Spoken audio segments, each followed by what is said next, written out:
So if you're thinking, this wasn't happening in my 30s, you're right. And it's because your hormones have changed and now your strategy has to change too. It is going to take time. It is going to take you putting on the long game. Give yourself grace, not excuses, but grace. Gaining belly fat in perimenopause and menopause, even while eating trim healthy and doing all the right things? Feeling exhausted, inflamed, and so done with the scale? Hey, I'm Chris Honeycutt, Jesus follower, trim healthy coach, and your midlife hype girl. I believe God didn't design you to live stuck, bloated, or burned out. This podcast helps you partner with your hormones, ditch the belly fat, and finally feel strong, calm, and confident in a body you actually enjoy living in. Friend, I know this season can feel so heavy. You're doing everything you can to lose weight, but nothing is working. You feel bloated, exhausted, and like your body is turning on you. I want you to know you're not failing. Your hormones are just shifting, and it's time for a new strategy. That's why I created the Midlife Fat Loss Formula, a 6-month group coaching experience that's already helping women drop inches, lower inflammation, and feel strong again. If you're ready to feel like yourself again, come join us at bit.ly/join fat loss formula. That's bit.ly/join fat loss formula. Hello, friends, and welcome to the Menopause Makeover podcast. We are talking about belly fat. I cannot tell you how many comments, questions, frustrating rants that I get about good old belly fat. The kind that makes you feel pretty upset that your jeans don't feel right, and maybe your muffin top is hanging over, and maybe you're not gaining weight anywhere else, but you just see your belly getting bigger, and then you begin to feel terrible in your clothes, and you don't like the way you look when you look in the mirror, and it shakes your confidence, and your brain spirals into, what am I doing wrong? What is going on? Here's the truth, my friend. You are not failing. If you've been eating on your plan, walking more, cutting sugar, lifting weights, doing all the things, and you're still feeling stuck with the midsection weight, it's really not about discipline. It is about hormones. It is about strategy.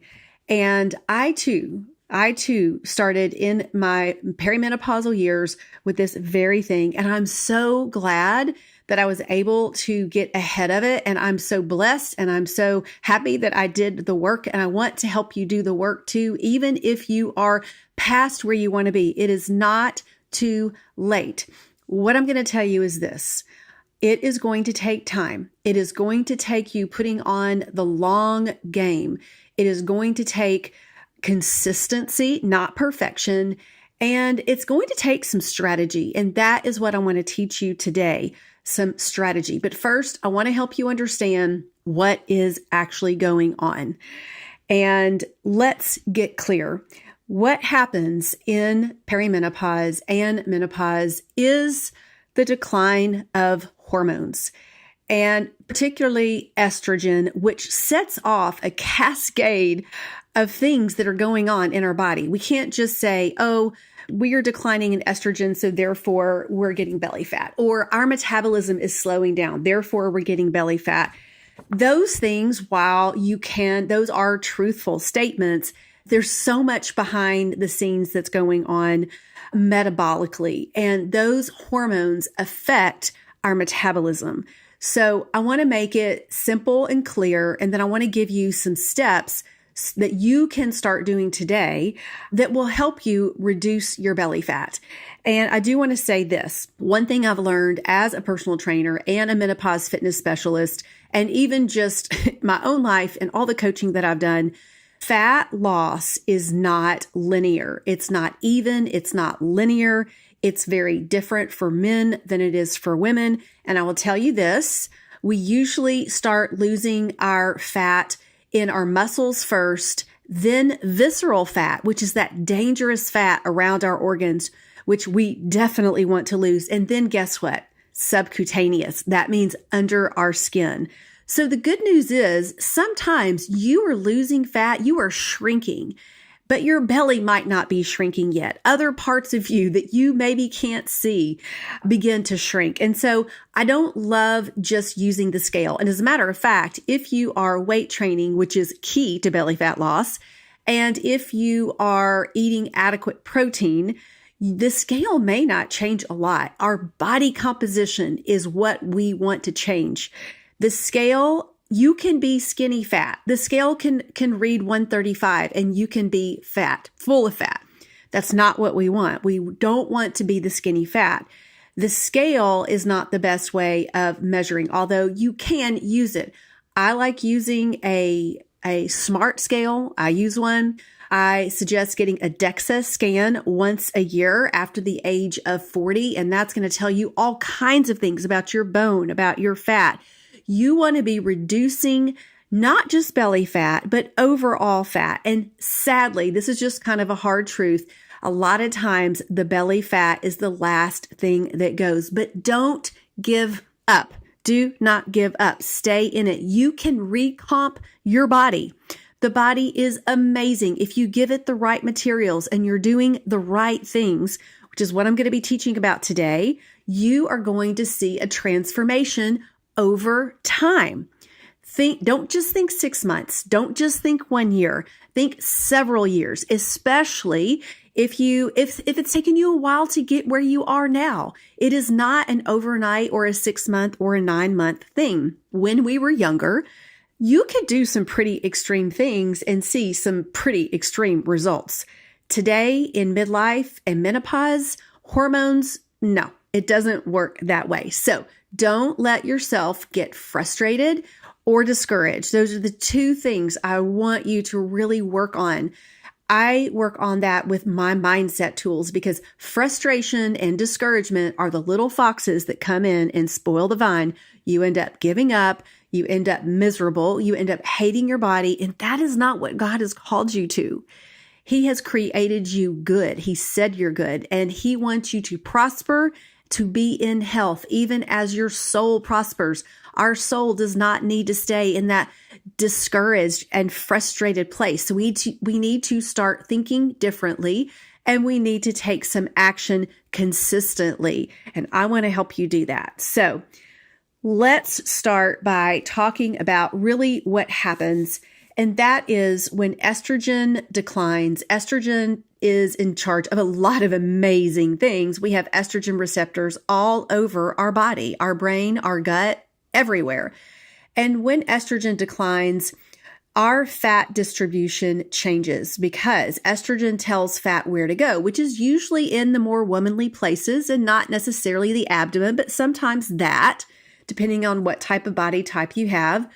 But what happens is we begin to gain fat in our abdomen area because estrogen is not telling fat where to go, and because estrogen opposes or actually keeps cortisol in check. And so without estrogen, we have elevated cortisol levels. When we have elevated cortisol levels, that is where we have receptors in our abdomen. And so when we have elevated cortisol levels, we usually have elevated blood sugar levels. When we have elevated blood sugar, then we have elevated insulin. And insulin, while in its right place, is needed and wonderful.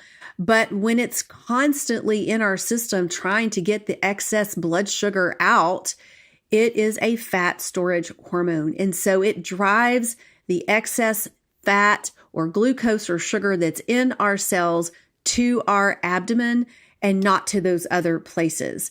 And so that fat collects deep in our abdomen and it wraps around our organs. And this is the difference in menopause. This is the visceral fat. This is not the subcutaneous fat, although we probably have some of that too, because we are women and we are designed for our hormones to support life. And usually we're going to have more belly fat. We're going to have more fat around our glutes. We're going to have fat in these womanly areas.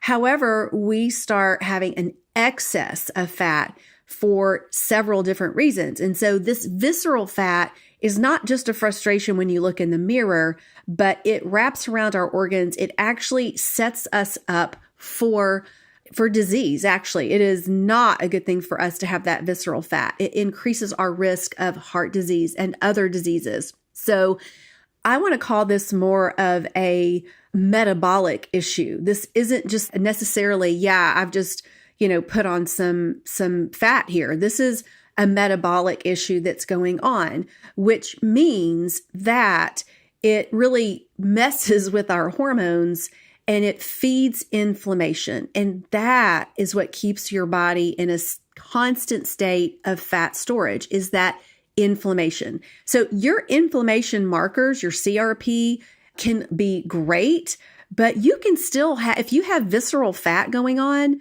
there is inflammation.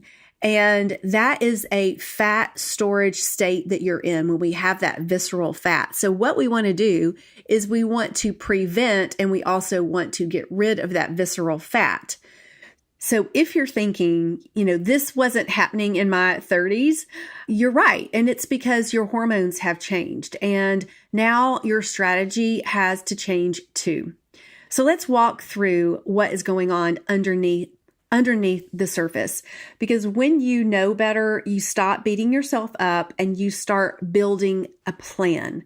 So the first thing that's going on here, that whole scenario that I just talked about, is called insulin resistance. This is the most common root of the midlife belly fat. Your body isn't metabolizing sugar as well, even from healthy carbs. So insulin rises, and that tends to signal store fat. Estrogen sensitizes the body to insulin. So as estrogen drops, insulin resistance increases. There are many things we can do for this, many, many things. And it might look a little different for each of us depending on where we are. But I'm going to say this. I love what Trim Healthy Wisdom teaches, and that is you don't have to throw out the carbohydrates. As a matter of fact, if you throw out the carbohydrates because you think, oh, my body is not dealing with this well, you are going to tank your hormones and your thyroid. There are best practices for having those good carbohydrates. Do we need to ditch the sugar? Absolutely. Do we need to ditch the white flour and anything that is spiking your blood sugar way up there? Absolutely. Yes, those are the things that we want to take out. But the healthy carbs that are low glycemic, and especially when we are eating them in the right way, which is you're eating those good carbohydrates with protein, 25 to 30 grams of protein, and you're not eating in between meals, and you're filling your plate up with those good carbohydrates, with fiber, with veggies, with the plant kingdom, and a little bit of fat, maybe a teaspoon-ish of fat. If you are giving your body that beautiful mix, your body can handle those carbohydrates, and it doesn't necessarily have to feed into that insulin resistance. So if your brain is like, exercise more, cut down on the calories and the carbohydrates, your body is going to backfire. You might see some results quickly, and then your metabolism is going to slow way down. So we want to make sure we're dealing with this insulin resistance, and we'll talk about a few more ways here in just a little bit. The second thing that happens is we've got a cortisol overload, and this is sometimes called the stress belly. This is too much stress because we have too much cortisol, which equals more belly fat. And it's not just emotional stress, although it can be, but it's lots of things that are stressful to the body. Not enough sleep, too much cardiovascular exercise, or even too much exercise, not enough recovery from exercise, undereating, overeating, leaving out whole food groups. Your body can get stressed from many, many different things. And so we really want to try to find balance in this season. Balance is such an elusive word, it seems like, but I tell you what, I strive more for balance in this season of my life than I ever have. And the reason is because it works. It helps reduce those cortisol levels. It helps me sleep. It helps me recover. It helps me let stress go. And it helps me lower those cortisol levels. And so that's one thing. The difference is that estrogen was really helpful for that. And now estrogen is either wacky or it's gone and it's not as helpful anymore. So we need to bring in some of these outside practices to help with that cortisol overload. And then we've also talked about the estrogen decline, and that also is going to add to the belly fat issue, but that's also going to add to mood, hot flashes, sleep issues, gut issues.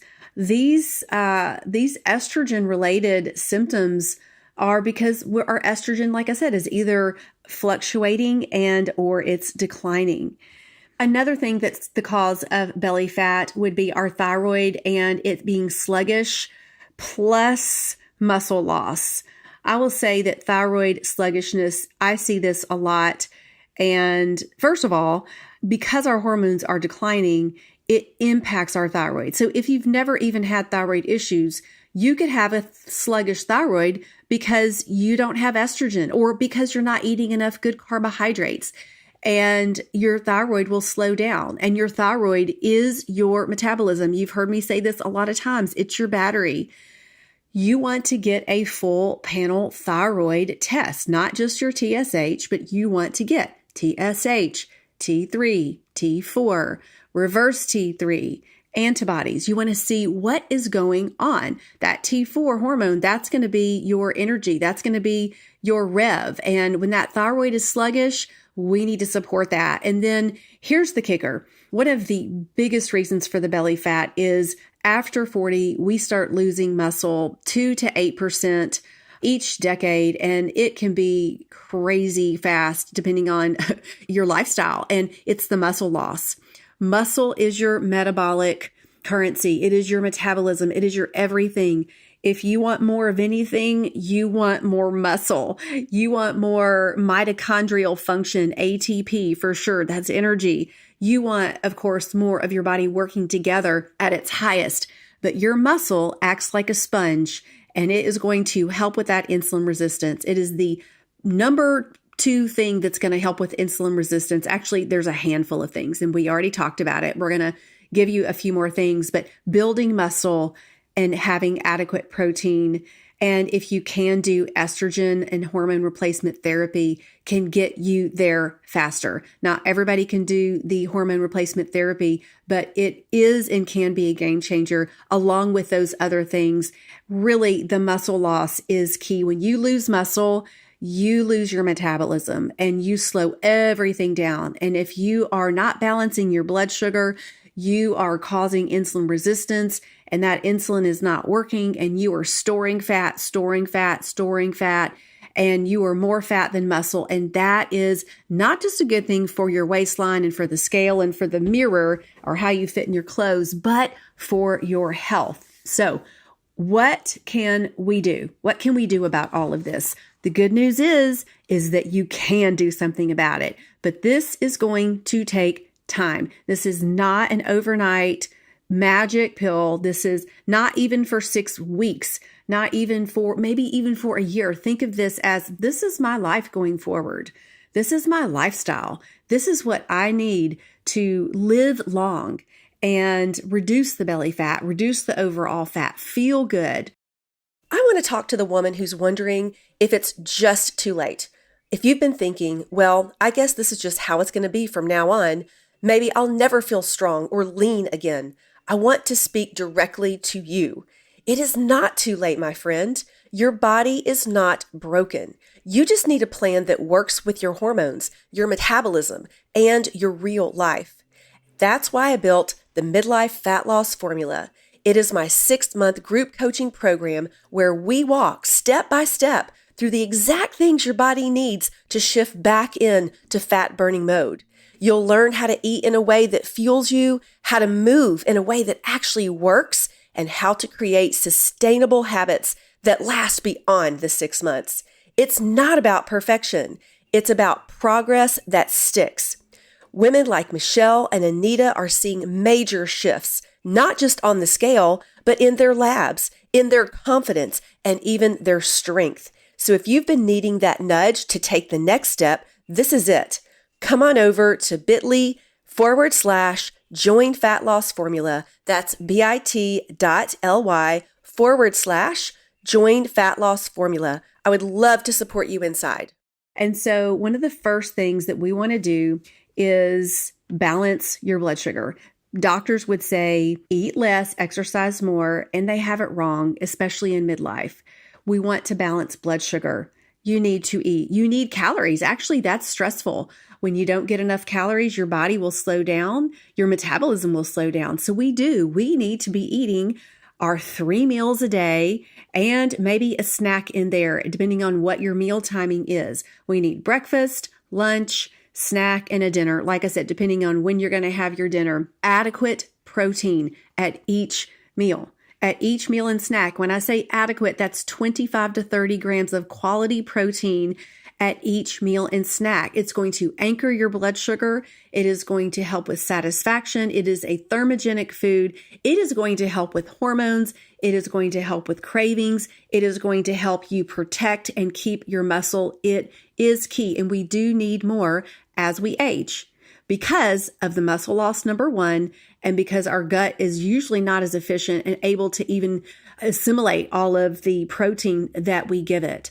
So how do we keep our blood sugar balanced? We are going to anchor with protein, 25 to 30 grams of protein. We are going to trim healthy way, alternate our S meals and our E meals. Our S meals need to be light, not a lot of heavy, creamy, cheesy, sour cream, heavy fats. Our body can't handle all the heavy fats. We need to lighten the load, lighten the density. And don't forget those carbohydrates. Half your meals have some carbohydrates, about 45 grams of carbohydrates at those meals. Maybe you have all of your meals with a carbohydrate, but you're going to anchor with protein and you're going to fill it up with the plant kingdom. Plants are going to cleanse your fat cells, cleanse your muscle cells, give your gut exactly what it needs, going to help you detox. We need to be detoxing as well. The other thing is, ladies, I want you to think about this. Start fueling earlier and stop earlier rather than fueling later and stopping later. Your body needs food when you're moving, when you're exercising, when you're walking, when you're doing life. Breakfast is important. It doesn't have to be right when you wake up. Within an hour and a half, start strong. Start building with your protein. Have an E breakfast, have an S breakfast. I have about 4 E breakfasts a week, or 4 to 5. And the other breakfast, I have my S or my satisfying breakfast or crossover. Don't be afraid of crossovers in this season as well. Crossovers are good, but I'm not talking about bacon and eggs and toast and gravy. I'm talking about some good oatmeal with some fiber, maybe some psyllium husk or baobab, and a little bit of almond butter, like a tablespoon of almond butter to make that a crossover, and some berries. And that's a wonderful type crossover to have where you're having the fiber and you're having some good fat and you're having those good carbohydrates. So after we prioritize protein, we're going to prioritize that fiber, and that's going to be your non-starchy veggies and your fruits. Non-starchy veggies like okra, chia seed, flax seed, the leafy greens, berries are wonderful. Fruit is wonderful to add fiber. I love adding baobab to a lot of things, and also you can use your psyllium husk. Fiber is key. Science shows that a diet high in fiber, that's over 30 grams of fiber a day, reduces visceral belly fat. The protein is going to support your muscle, and the fiber is going to support your blood sugar, as well as the protein. Together they are. So now we want to talk about training. What type of training is best? And if you are used to doing a lot of cardio, I'm going to say put it on the shelf. Weight training is your go-to. Build muscle, build muscle, build muscle. 2 to 3 times a week, you are strength training. What about rebounding? Wonderful, rebound. There's so many amazing things that are good for you for rebounding. It's lymphatically helpful. It's helpful for burning calories. It's helpful for bone density. It's helpful for mood. It's wonderful. There's so many other exercises that are great, but they are not needle movers for your metabolism. If you want to reduce belly fat, you're going to want to move every day. So you can either do your 10,000 steps, or maybe you do 5,000 steps and you rebound 15 minutes every day. Wonderful. Rebound can be used instead of walking, as can the whole body vibration plate. If you are a Pilates girl, that's fine, but it's not going to give you the strength gains as well as weight training. That is a scientific study that I actually read from Deborah Atkinson, Flipping 50. There was a study that she did with Pilates versus tubing versus weight training, and weight training wins out every single time. It doesn't mean that you don't do it. You fit it in somewhere, especially if you like it, but we want to build muscle with strength training. When I say weight training, strength training, same thing. If you're beginning, you want to start out with your body weight, and then maybe you go to work-ins, and then maybe you go to tubing. Maybe you do some Pilates, but then after 4 to 6 weeks or 8 weeks, you transition into weight training. And even if you have some limitations, there are still things that you can do. And don't forget the everyday movement. That really is important, believe it or not.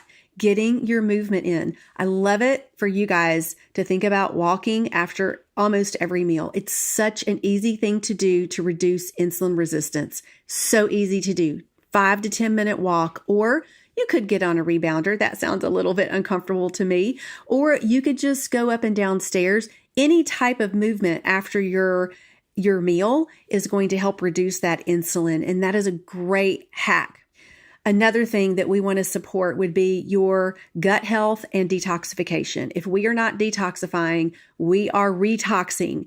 And when we're retoxing, we are storing fat, and your body we're storing fat, we're storing toxins in our fat. And then your body is not going to turn on fat burning if it is toxic.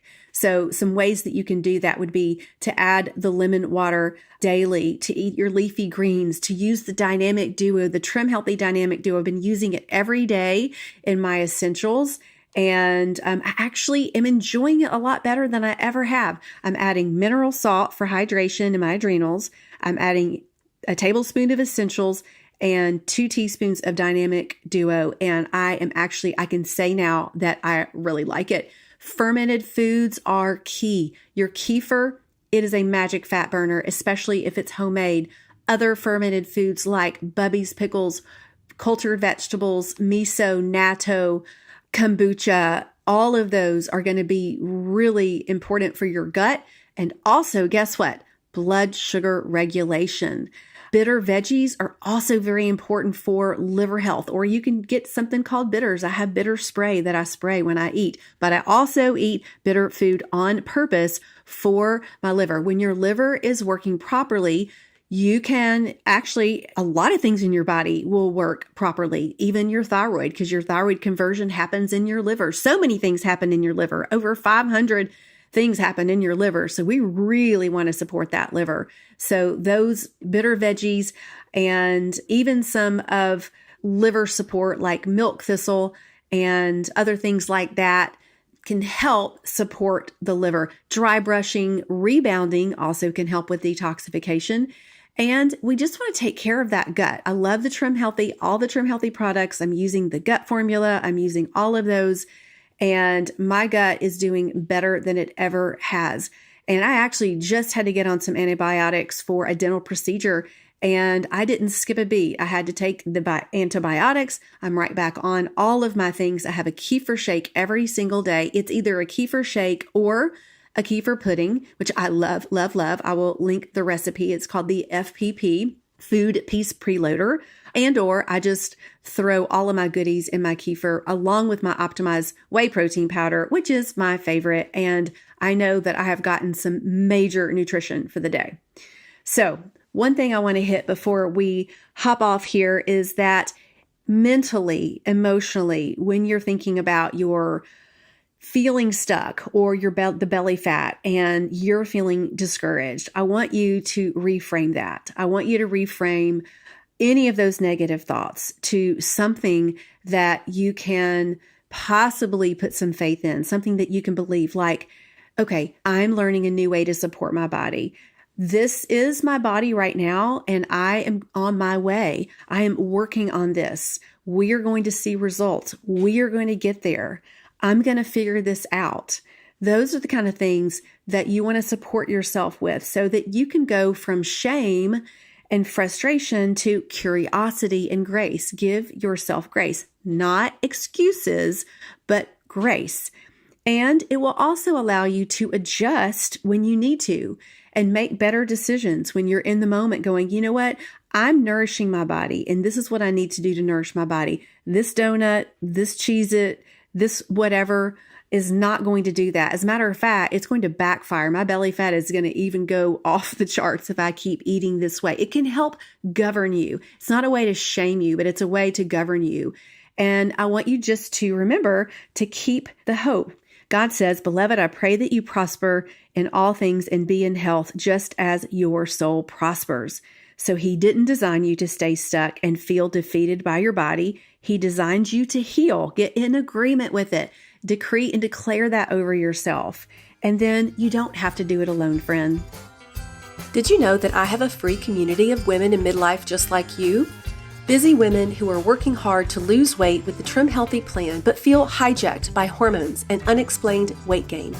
I share menopause tips, superfood spotlights, delicious recipes, and so much more. Come join us at facebook.com/groups/get your trim on. Hey, Midlife Mama. I hope you enjoyed today's episode. If so, would you take 30 seconds and share it with a friend who may be struggling to lose weight in menopause without confusion and overwhelm? Also, please leave a quick review for the show on Apple Podcasts. It blesses me to know this podcast is helping you. Time to grab my protein smoothie and head to the pickleball court. I'll meet you back here on Wednesday for another episode. See ya!